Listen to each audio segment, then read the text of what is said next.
Yo, what's going on everybody? It's your boy Ted Holiday bringing you another build video. Well, actually it's more like a revisited build. And this one's talking about Nomad 2.0 for me and my build.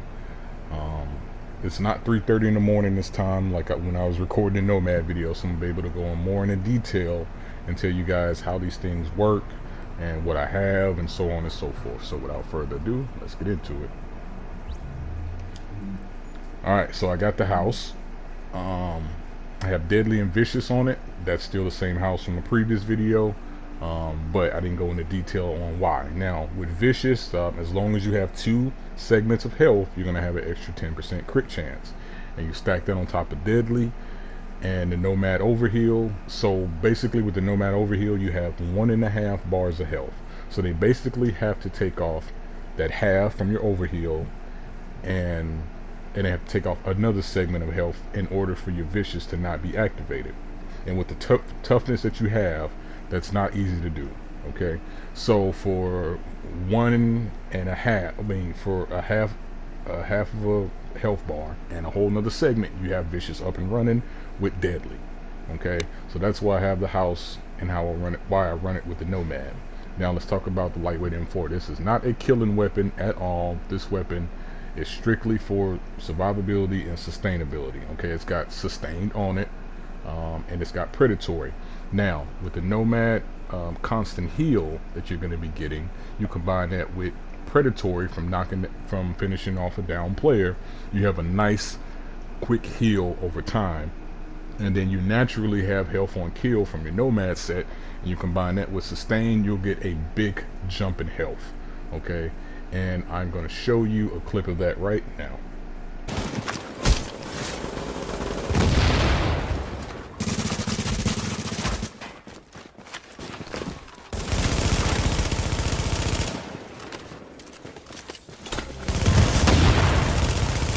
Yes, I do.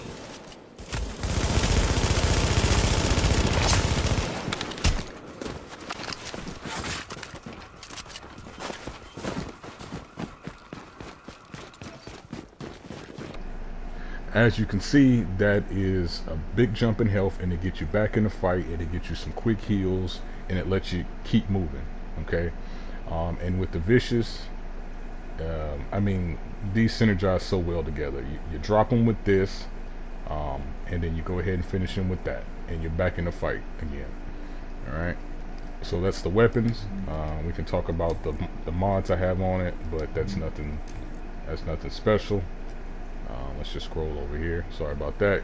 Crit chance, rate of fire, crit chance, crit damage, crit chance, crit damage. Just like everybody puts on their stuff. Nothing special there. Okay. With the chest, nothing's changed from the previous Nomad video. Still enemy armor damage, which, you know, it's fine. I'd rather have EDR to help out with the predator bleed, but you get what you can get. On the chest, I have stamina with crit chance. And that's key right here. We're maximizing crit chance, the most amount of crit chance humanly possible. It actually caps out at 60. And on the mask, I have crit chance there with stamina crit chance mods. And on the knee pads, I have, oh sorry, I'm slipping. I have crit damage with stamina crit chance mods and first aid self-heal mods as well. If you're running a pulse instead of the immune box, you can put pulse crit hit chance or crit hit damage there, whatever you want to do. With the holster, crit chance, first aid self-heal. Gloves haven't changed. I still haven't found the gloves that I can work with. I'd love to have crit damage instead of health on kill, but I don't have that yet. I did find a really good backpack. I was able to roll that for firearms and crit damage. And once again, stamina crit chance, first aid self-heal. So as you can see, crit chance everywhere. We're trying to, because you're going to have the sustainability, you're going to have the toughness and the survivability in order to stay in the fight. We just want to melt them as fast as humanly possible. Okay, we don't even want people to know that we're Nomad. We don't want them to get to that point where they proc us. Okay, so this build is about survivability but melting. Alright, so those are the mods on the guns and the gear. Let's talk about the skills. We got booster shot here. Now, whenever I enter a fight, I always start off with my booster shot. If it's ready to go, I'm going to start the fight with a booster shot, because you have overheal, and then you have the damage resistance from booster shot. So this is going to make you tougher and stronger because of the overheal, the damage resistance, and you're going to hit hard because of the increased damage and the vicious and the predatory. So this is your opening act. You start every fight with this and watch people disintegrate in front of you, and I'm going to show a clip of that. Your spawn relay is now active.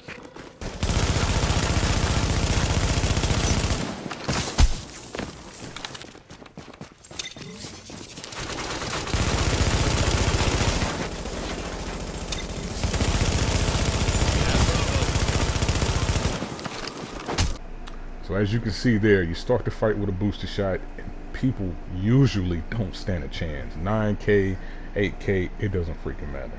It's just how it is. The talents, I run adrenaline, which is, it gives you immunity. So if you got a predator, it just puts you on bleed. If you quickly pop your med kit, you can cleanse that bleed for 7 seconds. And it can't be reapplied. Critical save if your health is low, you get damage resistance. Combat medic if I'm in a group. Pop a med kit, your buddy gets healed too. Strike back, stuff gets low. You know, increase cooldowns.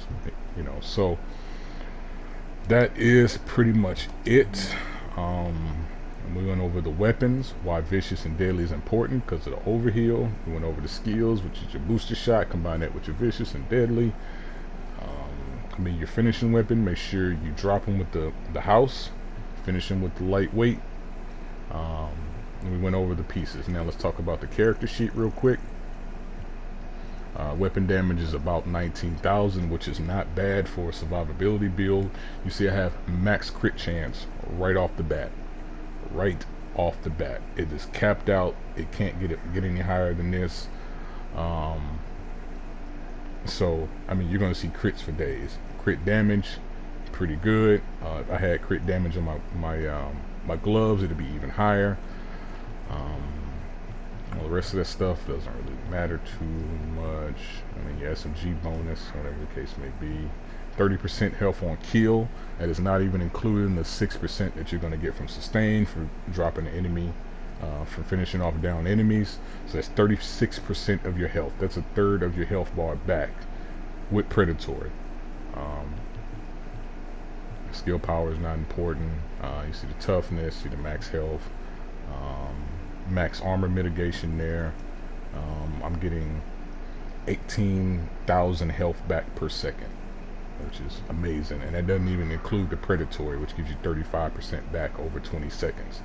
So I mean, you're talking about major survivability here, but and the rest of this is not important. But anyway, so I'll kick it over to some gameplay to let you guys see how this stuff performs. This is the version 2.0, so this is all videos from this version compared to the last version. So catch y'all later. Y'all got any questions, y'all know how to find me. Peace.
Bravo's now neutral.